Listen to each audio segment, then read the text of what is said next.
জাতীয় রাজস্ব board NBR বিলুপ্ত করে প্রণীত রাজস্ব অধ্যাদেশ বাতিলের দাবি মেনে না নেয় আগামীকাল রোববারও কলম বিরতির ঘোষণা দিয়েছে এনবিআর সংস্কার ঐক্য পরিষদ।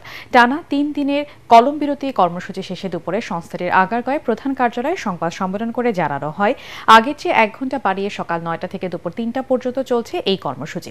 ৬ ঘণ্টার কলম বিরতিতে অংশ নেবে কাস্টমস, ভ্যাট ও ট্যাক্স বিভাগে বিভিন্ন দপ্তর এবং জাতীয় রাজস্ব বোর্ডের কর্মকর্তা কর্মচারীরা।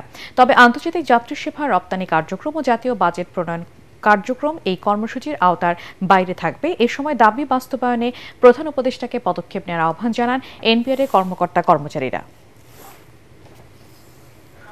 জাতীয় রাজস্ব বোর্ড সংস্কারের লক্ষ্যে একটি পরামর্শ কমিটি গঠন করে দেওয়া হয়েছিল। যে পরামর্শ কমিটির যেই রিপোর্ট, সংস্কার রিপোর্ট, সেটি আসলে জনসমক্ষে প্রকাশ করা হয়নি। দেশের ইকোনমির বৃহত্তর স্বার্থে আমরা আসলে চাই যে এই অধ্যাদেশ জারি হয়েছে সেটার পুরোপুরি বাতিল চাই।